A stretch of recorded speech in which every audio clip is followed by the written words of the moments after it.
बिस्मिल्लाहिर्रहमानिर्रहीम। नाज़रीन अस्सलाम वालेकुम। मैं हूँ आपका मेज़बान साबिर शाकिर, वफाकी दारुल हुकूमत इस्लामाबाद से। एक अहम तरीन पॉलिटिकल स्टोरी है जी। पाकिस्तान की दाखिली सियासत में एक हिजान खेज़ी है और एक बहुत बड़ी डेवलपमेंट हो गई है हमारे लिए। मेरे नज़दीक तो कम अज़ कम वो बहुत बड़ी डेवलपमेंट नहीं, क्योंकि मैं अल्हम्दुलिल्लाह आपसे मुखातिब रहा हूँ, आपको बताता रहा हूँ। और वही कुछ हुआ कि अब जहांगीर खान तरीन ने अपना हम ख्याल ग्रुप अनाउंस कर दिया है। ये ख़बर तो आपको पहुंच गई होगी, लेकिन इस सारे मामले की प्लानिंग कहाँ पे हुई, क्या सोच के बनाया गया, इसका टारगेट क्या है, इसका हदफ क्या है, पंजाब गवर्नमेंट हदफ है या फिर वज़ीर आज़म इमरान खान को गिराना है। दो इम्पॉर्टेंट बातें हैं। फिर ये कि 8 MNAs आए हम ख्याल ग्रुप में, तो बाकी 3 MNAs किधर गए, 3 कौमी असम्बली के अरकान किधर गए, और ये कौन से 8 MNAs हैं जो आखिर में बचे।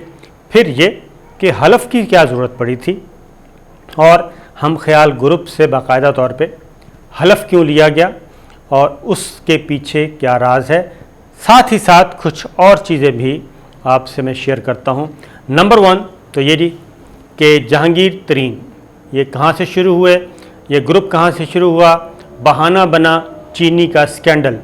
शुगर मिल्स के जो मालिकान थे, जब उन पे इर्द गिर्द दायरा तंग किया गया तो उसके बाद ये मामला फैला, और जब शिकंजे में आने लगे बहुत सारे लोग, तो उसके पीछे एक अचानक PTI के अंदर से आवाज़ आई, और PTI के अंदर से आवाज़ उन लोगों की आई जो जहांगीर खान तरीन साहब के हमायती थे। मैदान में आ गए और आहिस्ता आहिस्ता एक एक करके, दो दो करके वो मंजर आम पे आते गए, और बिल आखिर उन्होंने मुतालबा कर दिया। मुतालबा ये किया कि चीनी स्कैंडल में से जहांगीर तरीन के ख़िलाफ़ इंतकामी कार्रवाई हो रही है, उनको निकाला जाए। और फिर ये डेलीगेशन वज़ीर आज़म इमरान खान के पास भी पहुँच गया, और MPAs MNAs जो कि पाकिस्तान तहरीक इंसाफ के टिकट पे कामयाब, और पंजाब काबीना में शामिल वज़रा भी जहांगीर तरीन के सामने आके साथ आओ खड़े हो गए। वज़ीर आज़म इमरान खान से मुलाकात हुई। उस मुलाकात में वज़ीर आज़म इमरान खान ने सिर्फ इतना कहा कि किसी से नाइंसाफ़ी नहीं होगी, और उसके बाद फिर आई कि डॉक्टर रिजवान को तब्दील कर दिया गया जो कि FIA के डायरेक्टर हैं, उनको हटा के अबू बकर खुदा बख्श को लगा दिया गया। फिर अली ज़फ़र साहब को नॉमिनेट किया गया कि आप जनाब इसका जायज़ा लें, क्योंकि जहांगीर तरीन साहब का ये मानना है उनका कि उनका केस FIA के ज़िम्मे में नहीं आता। ये मनी लॉन्ड्रिंग का केस भी नहीं है, ये FIA की दस्तरस में भी नहीं है, ये सिक्योरिटी एक्सचेंज कमीशन का है। फ़ौजदारी मुकदमात, फ़ौजदारी FIR जो है वो ख़त्म की जाए। इन दिनों वो ज़मानत पर रहा है। अली ज़फ़र के साथ वो फवाद चौधरी साहब को भी उस कमेटी में शामिल करवाना चाह रहे थे, जो इस बारे में वज़ीर आज़म को जिसने रिपोर्ट सबमिट करनी थी। हुआ क्या, हुआ ये कि वज़ीर आज़म इमरान खान ने 2-3 दिन के बाद ही 5 एंकर्स को बुलाया और उनको कहा कि बिल्कुल किसी किस्म का कोई कंप्रोमाइज़ नहीं होगा, कोई NRO जहांगीर तरीन को नहीं दिया जाएगा, और ना ही डॉक्टर रिजवान को तहकीकात से हटाया गया है। उसके बाद फिर आगे आ जाता है जी रमज़ानुल मुबारक का महीना। उस वक्त जहांगीर तरीन साहब कहते हैं एक डिनर का इख्तिमाम किया जाता है, इशाइया रखा जाता है, फिर वो इशाइया मनसूख कर दिया जाता है। शायद कोई पैगाम आया हो कि इंतज़ार करें, हो सकता है वज़ीर आज़म इमरान खान राम हो जाएं। तो वज़ीर आज़म इमरान खान राम नहीं हुए, ईद गुज़र गई, रमज़ान मुबारक भी गुज़र गया, और पता चला कि केस में मज़ीद तेज़ी आ गई है। जब मज़ीद केस में तेज़ी आई, उसके बाद कल इख्तिमाम किया गया इशाइये का, और इशाइये में क्या कहा गया, इशाइये में बाकायदा तौर पे जी तकरीरें हुई, और तकरीरों के बाद एक पार्लिमानी ग्रुप तश्कील दे दिया गया कौमी असम्बली के लिए, यानी कि MNAs पर मुश्तमिल, और उनका पार्लिमानी लीडर नामज़द किया राजा रियाज़ MNA फैसलाबाद से। उसके बाद दूसरे कौन थे जी, 32 MPs शरीक हुए पंजाब असम्बली के, और उन पे भी एक पार्लिमानी ग्रुप तश्कील दे दिया गया और सईद अकबर नेवानी को ये ज़िम्मेदारी सौंपी गई कि कल जो पंजाब असम्बली का इजलास है जुमे के रोज़, उसमें वो ओपनिंग बैट्समैन के तौर पे स्पीच करेंगे, तकरीर करेंगे। इधर राजा रियाज साहब आएंगे और वहाँ पे हलफ भी लिया गया। अब हलफ लेने से पहले ये पहले से पैगाम दे दिया गया था तमाम लाइक माइंडेड जितने भी MPs MNAs थे कि आज हमने, यानी कि जो इशाइया था उसमें ये जहांगीर तरीन साहब की तरफ से मैसेज था कि आज हमने हम ख्याल ग्रुप तश्कील देना है, उसका ऐलान करना है और जो इस आइडिया से मुत्तफ़िक है वो इस इशाइये में आए, जो इस आइडिया से मुत्तफ़िक नहीं है वो इस इशाइये में ना आए। लिहाजा 3 MNAs, क्योंकि जो वज़ीर आज़म से मुलाकात करने वाले थे वो 11 MNAs थे, 3 MNAs ने कल आने से माजरत कर ली, वो नहीं आए और 8 MNAs आए। ये 8 MNAs कौन थे? ये 8 MNAs में 7 वो लोग हैं जिन्होंने हफीज़ शेख को वोट नहीं दिया था। सैयद यूसुफ़ गिलानी के हक़ में वोट देने वाले थे ये 7 वोट जो ज़ाया हुए थे। तो इस तरीके से ये मामला हुआ और उसके बाद हलफ लिया गया और हलफ के बाद ये फ़ैसला, हलफ भी ये था कि जनाब हम जहांगीर तरीन और उसके तहत जो भी मंशूर और जो भी फ़ैसले हैं हम उनके पाबंद रहेंगे, उन पे अमल करेंगे और अगर बजट सेशन से बजट बिल जो आएगा बजट सेशन उसका बाइकआउट करने का कहा जाएगा, बाइकआउट करेंगे, उसके ख़िलाफ़ वोट देने का कहा जाएगा, ख़िलाफ़ वोट देंगे और हम में से किसी को नाअहल करार दिया तो फिर हम सब इस्तीफ़ा दे देंगे।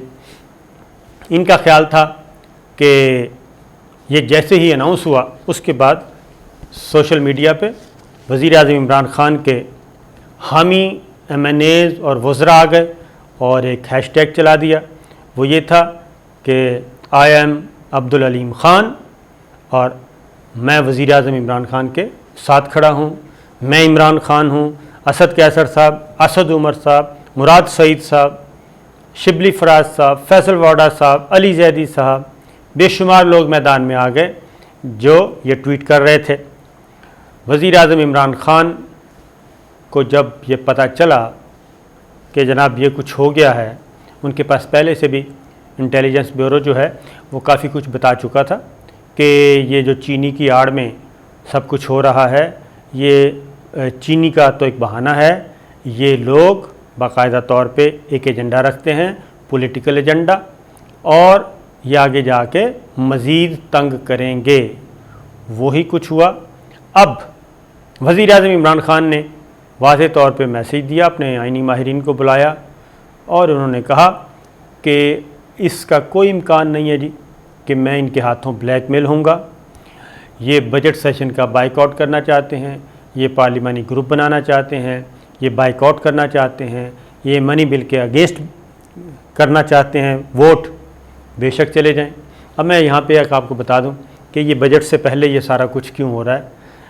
अगर बजट में ये कानून है फाइनेंस बिल जिसे कहते हैं बजट मंजूर करवाना होता है, जो कौमी असम्बली हो या कि कोई भी सूबाई असम्बली, अगर कोई भी सूबाई हुकूमत या वफाकी हुकूमत अपना बजट मंजूर ना करवा सके तो इसका मतलब ये होता है कि वो हुकूमत को अक्सरियत हासिल नहीं रही, और अगर फाइनेंस बिल रिजेक्ट हो जाए और अपोजिशन का पलड़ा वहाँ पे वोटिंग ज़्यादा हो जाए तो वफाकी हुकूमत होगी तो वफाकी हुकूमत वज़ीर आज़म और उनकी काबीना फौरी तहलील हो जाएगी, और अगर ये सूबाई बजट है वहाँ ये मंजूर ना हो तो वज़ीर आला और उनकी काबीना फ़ौरन तहलील हो जाएगी। नया लीडर ऑफ द हाउस आएगा, नया वज़ीर आला आएगा और नया वज़ीर आज़म आएगा।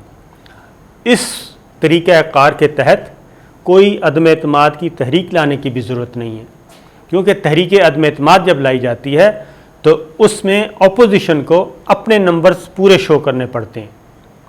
ये बात जहन में रखिए। अब फाइनेंस बिल में अपने बंदे शो करने हैं तो वो गवर्नमेंट की ज़िम्मेदारी है कि वो अपने पूरे बंदे, पूरा नंबर जो हैं वो शो करें, कौमी असम्बली में भी और सूबाई असम्बली में भी। लिहाजा एक आसान और शॉर्टकट तरीका होता है।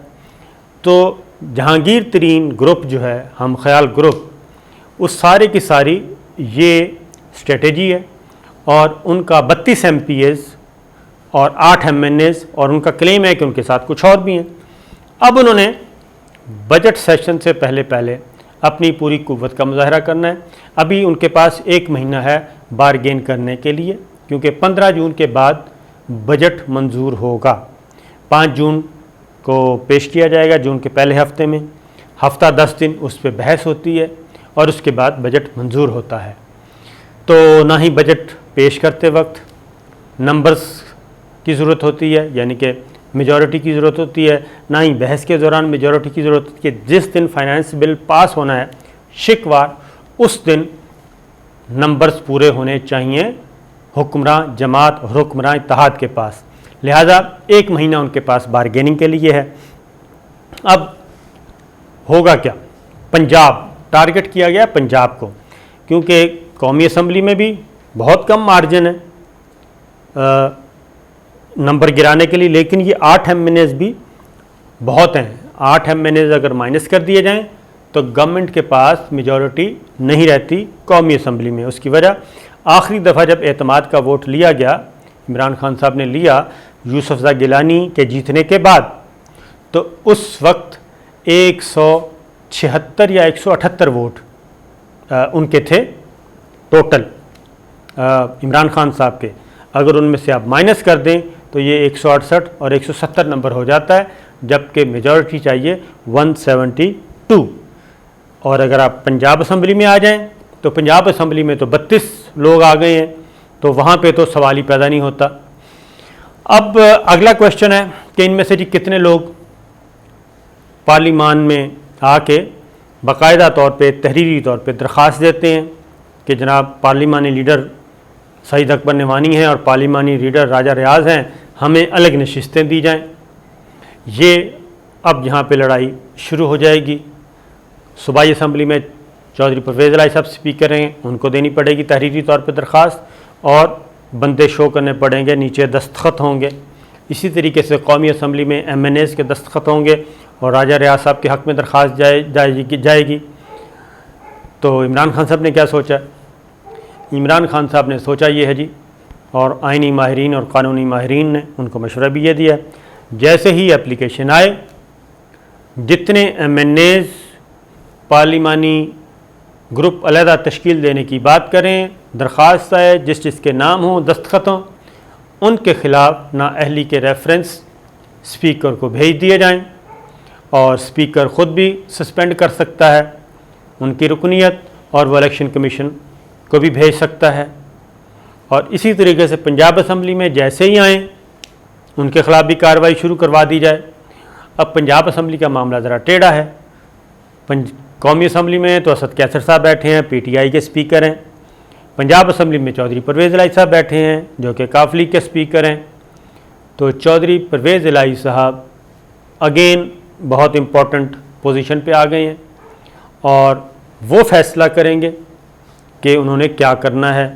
वो रेफरेंस भेजते हैं, अपने पास रख लेते हैं, इलेक्शन कमीशन को नहीं भेजते, कार्रवाई को रोक लेते हैं। तो ये एक गेम शुरू हो जाएगी।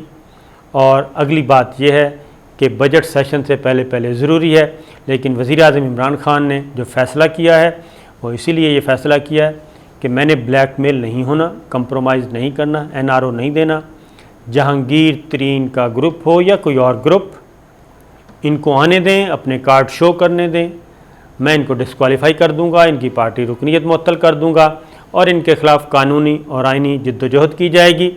ब्लैकमेल नहीं होऊंगा, इक़्तिदार छोड़ना पड़े छोड़ दूंगा, अपोजिशन बेंचों पे बैठना पड़े अपोजिशन बेंचों पे बैठ जाऊंगा, लेकिन टक्कर मैंने पूरी लेनी है। ये है वज़ीर-ए-आज़म इमरान खान का फ़ैसला।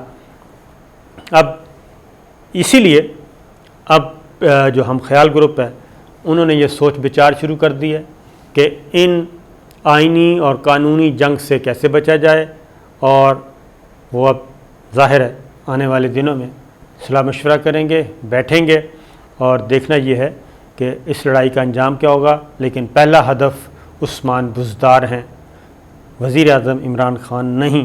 पंजाब में बड़ी तब्दीली के लिए, लेकिन क्या जहांगीर तरीन ग्रुप अकेले ये काम कर सकता है?